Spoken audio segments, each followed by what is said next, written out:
আমরা বেশিরভাগ ক্ষেত্রে যারা অভিভাবক আছি বা আমাদের সমাজে যারা নেতৃবৃন্দ আছে, তারা বেশিরভাগ ক্ষেত্রে শিক্ষকের দোষটা দেখে।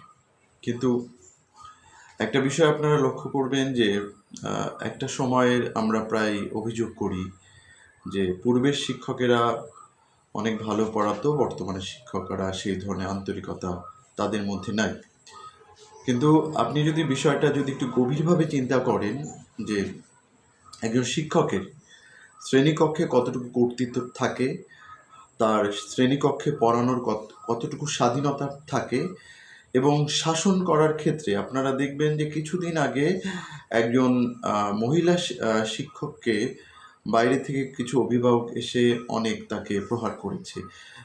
তারও আগে আপনারা দেখবেন যে একটা স্কুলের একজন মাধ্যমিক শিক্ষককে, তাকেও একজন শিক্ষার্থী তাকেও তার শাসন করার জন্য তার উপরে উল্টো শিক্ষকের গায়ে হাত তুলেছে।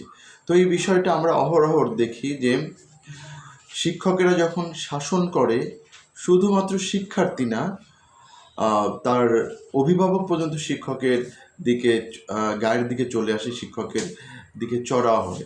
তো এই অবস্থা যদি অব্যাহত থাকে, তাহলে শিক্ষক যদি তার কর্তৃত্ব শিক্ষকের শ্রেণীকক্ষে না থাকে, তিনি যদি শাসন করতে না পারেন, তার দায়িত্ববোধের যে দায়িত্বটা যে চর্চা, সেই চর্চার যে যদি তিনি স্কোপ যদি না পান, সে চর্চা করার যদি তিনি কোনো ধরনের সুযোগ না পান, তাহলে কি করে আমাদের যে প্রতিষ্ঠানে, শিক্ষা প্রতিষ্ঠানে যে নৈতিক চর্চাটা, এটা কি করে হবে?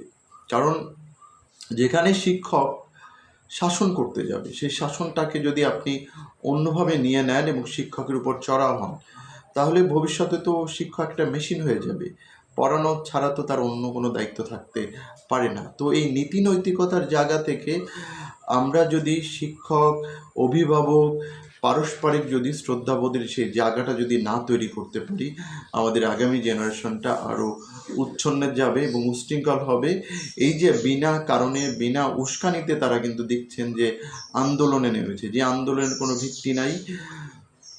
ওয়েদারের কারণে পরীক্ষাটা পিছায় যেতেই পারে, ওয়েদারের কারণে পরীক্ষা অনেকে না দিতে পারে, সেটা বোর্ড থেকে বা শিক্ষামন্ত্রী সেটাকে কারেকশন করেছে। তারপরেও এই যে উশৃঙ্খল ছেলেরা, শিক্ষার্থীরা, যারা শিক্ষামন্ত্রীর অযৌক্তিক পদত্যাগ করছে, এবং আপনারা দেখবেন যে এই যে তাদের যে আন্দোলনের স্লোগানের নামে অশ্রাব্য ভাষায় যে শিক্ষামন্ত্রীর যে স্লোগান করলো, সেই দায়ভারটা আসলে কে নেবে? আমাদের শিক্ষক সমাজ নেবে, না আমাদের অভিভাবক বৃন্দ নেবে, না আমাদের রাজনৈতিক নেতৃবৃন্দ নেবে? কারা এই দায়ভার নেবে?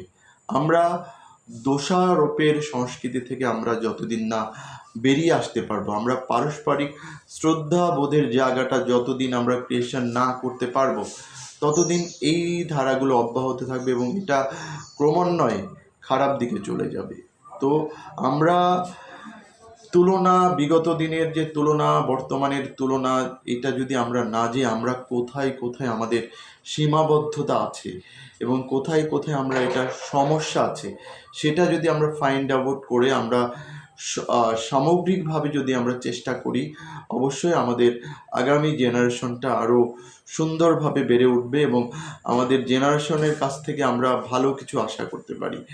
এই যে আপনারা দেখবেন যে মোবাইলে অ্যাডিক্টেড একটা শিক্ষার্থী, একটা শিশু একদিনে হয় না, এটা ধীরে ধীরে ধীরে মোবাইলে অ্যাডিক্টেড হয়ে যায়। মোবাইলে এক ধরনের আপনারা জানবেন যে একটা ডোপামিন রিলিজ হয় যখন একটা শিক্ষার্থী বা একটা ব্যক্তি যখন মোবাইল দেখে একটার পর একটা, এবং অ্যালগরিদম আছে, মোবাইলের একটা অ্যালগরিদম আছে, সে যেই ভিডিওটা দেখবে বা যেই ফেসবুকে যেই জিনিসটা সে স্ক্রলিং করবে, সেই জিনিসটাই কিন্তু সে বারবার দেখবে। তো তার ব্রেনটা কিন্তু ওইভাবেই কিন্তু মোবাইলে ওয়াশ হয়ে যায়। তো এই ক্ষেত্রে আমরা যদি মোবাইলের টাইমটাকে একটা ধরা বাঁধার মধ্যে নিয়ে আসতে পারি শিক্ষার্থীদের, তাহলে তারা পড়ায় আরও বেশি সময় পাবে। তারা সামাজিককরণের ক্ষেত্রে আমরা দেখি যে আমরা শিক্ষকের উপরে ছেড়ে দিচ্ছে যে শিক্ষকরা আপনার সন্তানকে মানুষ করবে, শিক্ষকরা আপনার সন্তানকে পড়াশোনা করবে, কিন্তু সোশ্যাল যেটা সামাজিকরণের ক্ষেত্রে এটা তো শিক্ষকের উপর আপনি ন্যস্ত করতে পারেন না। আপনার আপনার সন্তানকে আপনি যদি না সময় দেন, একজন শিক্ষকের কাছে যদি ছেড়ে দেন, একজন যে গৃহ কর্মীর কাছে যদি আপনার সন্তানকে ছেড়ে দেন, তার মেন্টালিটি কখনোই আপনার মতো হবে না, বা আপনি ওইরকম আপনি আশা করতে পারেন না। তো এখানে সামগ্রিকভাবে মানে পারস্পরিক একটা শ্রদ্ধাবোধের জায়গা ক্রিয়েট করতে হবে। আপনার সন্তানকে অর্থ দেওয়ার চেয়ে আপনার সময়টা দেওয়া সবচেয়ে জরুরি, এই বিষয়টাও আপনাকে মাথায় রাখতে হবে। শুধুমাত্র শিক্ষকের দোষ দিলে হবে না, কারণ আপনি জানেন যে বাংলাদেশের প্রেক্ষাপটে শিক্ষকরা শুধুমাত্র শিক্ষকতায় মনোনিবেশ করতে পারছে না, তারা শিক্ষকতার বাইরেও তাদেরকে রুটি রোজগার করার ধান্দায় থাকা লাগে। কারণ কিছুদিন আগে আপনারা দেখবেন আমাদের প্রধানমন্ত্রী, স্বয়ং প্রধানমন্ত্রী বলেছেন শিক্ষকরা শুধুমাত্র একটা কাজ দিয়ে তারা বাধ্য হচ্ছে দ্বিতীয় কোনো কাজ করার জন্য।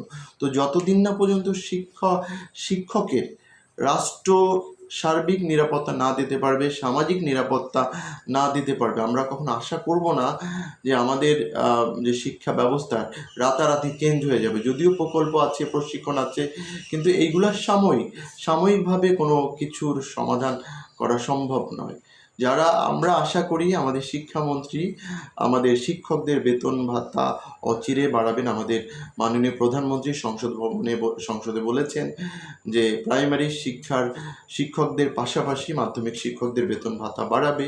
সেই দিনের আমরা আশা করছি, এবং আমরা আশা করি যে আমাদের সার্বিক সকলের সহযোগিতায়, এখানে সরকারি দল, বিরোধী দল, রাজনৈতিক নেতৃবৃন্দ, সামাজিক ব্যক্তিবর্গ, যারা শিক্ষাবিদ, যারা অভিভাবক আছেন, যারা শিক্ষক, ছাত্রছাত্রী, সবার সমন্বয়ে ভালো কিছু হবে। আমাদের শিক্ষা ব্যবস্থার আমূল চেঞ্জ হবে, এবং আমাদের শুধুমাত্র যে একজন A+ধারী একজন শিক্ষার্থী হবে সেটা আমরা আশা করি না। সে একজন মূল্যবোধ সম্পন্ন আদর্শ একজন নাগরিক গড়ে উঠুক, সেটাই আমাদের প্রত্যাশা, এবং সেটাই আমরা প্রচেষ্টা চালিয়ে যাচ্ছি। এক্ষেত্রে সকলের সার্বিক সহযোগিতা